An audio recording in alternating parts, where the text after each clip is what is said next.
So really proud of everyone back at the factory for getting the car to this point. Barcelona, day one.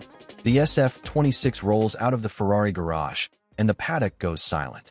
Not because it's loud, because it's perfect. No experimental parts, no exposed wiring, no desperate last-minute fixes. Just a machine that looks like it could win a championship tomorrow. While the world obsessed over lap times and Twitter drama, Ferrari was building something nobody saw coming. The question isn't whether the SF-26 is fast.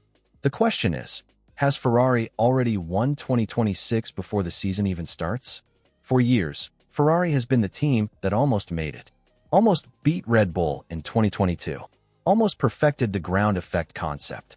Almost gave Charles Leclerc the car he deserved. We'll manage to make the difference, but wherever we start, we will push at the maximum to try and bribe. But almost doesn't hang banners in Maranello. So when Fred Vasseur walked into Ferrari, he didn't come to polish what was broken. He came to burn it down and start over. The SF-26 isn't an evolution. It's a revolution. And Barcelona was the moment the world realized. Ferrari stopped chasing Red Bull's shadow and started writing their own story. 60 laps, 0 failures. 120 laps or something like that, given it's in the wet conditions and we had a red flag, and that I think that's pretty solid. 0 drama. In a brand new technical era where every other team is crossing their fingers and praying their engines don't explode, Ferrari completed a full Grand Prix distance like it was a Sunday warm-up. But that was just the start. Because what happened next wasn't about reliability. With our program, despite the weather condition, it was about dominance. The SF-26 houses the 0.67-1 power unit. Ferrari's bet that this is where championships live in 2026. The new regulations demand a 50-50 split between combustion and electric power. Most teams, still figuring out how to make both systems talk to each other without clipping. That moment when the battery dies and the car suddenly loses power at 300 kilometers per hour. The Ferrari? Never clipped. Not once. Even at full throttle down Barcelona's main straight, the SF-26 was still pulling hard when rivals were already fading. That's not just good engineering. That's a team that cracked the code WHI. Everyone else is still reading the manual. And this is where the story gets dark for Ferrari's rivals. Charles Leclerc posted a 1 minute and 20.88 seconds. Max Verstappen clocked a 1 minute and 20 seconds. On paper, Ferrari is 0.8 slower. The internet erupted. Same old Ferrari, they said. Red Bull is untouchable, they claimed. But the timing screens lied.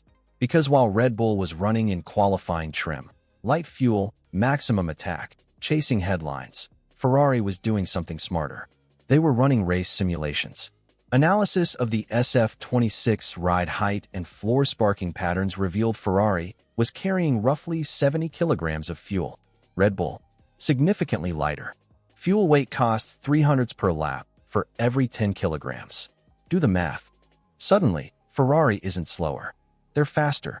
But here's the twist nobody saw coming. Leclerc wasn't just faster on corrected pace. He was consistent. Lap after lap, within 1/10 of a second. Every single time. That's not luck. That's a car with a sweet spot so wide, track temperature changes don't even matter. Then the rain came at 10:30 a.m. And that's when Ferrari showed their hand. When the skies open up, downforce disappears. The car can't rely on aerodynamics anymore.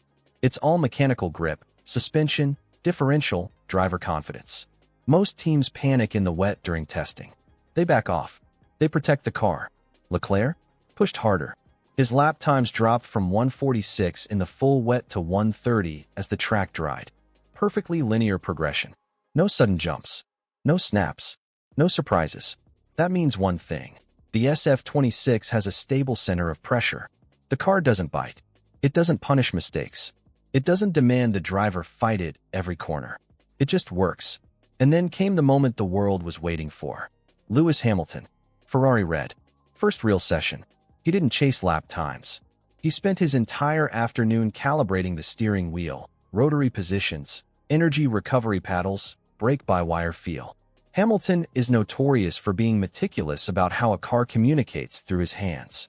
The fact that he completed his full program in damp conditions without a single lockup or spin, that told us everything. The SF-26 software interface is so intuitive a 7-time world champion, trusted it immediately. But here's the revelation that changes everything. Both Leclerc and Hamilton reported the exact same thing: incredible traction on corner exit. In 2026, where cars have less downforce and 500 kilowatts of electric torque trying to shred the rear tires, the team that can put power down without wheel spin will dominate race pace. And Ferrari's rear suspension is managing that electric punch better than anyone.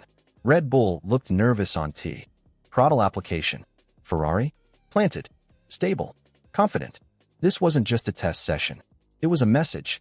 To Red Bull, your era is ending. To Mercedes, we took your greatest weapon, and he's ours now. To McLaren, you're fighting for third. Ferrari completed 196 laps across their SF-26 and the Haas customer car. That's not just data collection. That's a technical advantage multiplying in real time. Because while Red Bull was chasing cooling limits and Mercedes was debugging software, Ferrari was learning. Every lap Esteban Ocon ran in the Haas was feeding intel back to Maranello. Different engine maps, different ignition timings, different deployment strategies, all without risking Ferrari's own development program. And the consequences go deeper. Ferrari's active aerodynamics, front and rear wings adjusting in real time through high-speed corners, remained stable while rivals looked twitchy and unpredictable. That's thousands of wind tunnel hours paying off. Ferrari didn't just upgrade facilities. They rewired how the entire team thinks. But here's what terrifies the paddock. The SF-26 isn't at its limit yet. The car was derating, cutting power mid-straight to save energy, because Ferrari wasn't interested in Barcelona headlines. They're interested in Bahrain podiums. This wasn't just a warning. It was a declaration.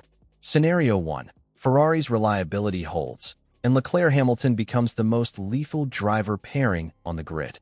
Red Bull's dynasty ends not with a fight, but with a whimper. Scenario 2. The SF-26 early promise cracks under race conditions. Ferrari discovers their thermal management wasn't as perfect as Barcelona suggested. And Red Bull reminds everyone why betting against Max Verstappen is a losing game. Scenario 3. Mercedes and McLaren find performance Ferrari didn't anticipate. The 2026 season becomes a four-way war. And Ferrari, carrying the weight of decades of expectation, crumbles under pressure when it matters most. Only one of these is true, and we won't know which one until the lights go out in Bahrain. Has Ferrari really solved the 2026 formula before anyone else? Or is Barcelona just another false dawn in Maranello's long history of broken promises? Can Leclerc and Hamilton coexist, or will Ferrari's dream team become its biggest nightmare? One thing's certain, the 0.8-second gap to Red Bull everyone's talking about? It's a smokescreen. The real story is the 196 laps of perfect data Ferrari collected while the world looked the other way. If you made it this far, you already know, this season's not about who's fastest on day one.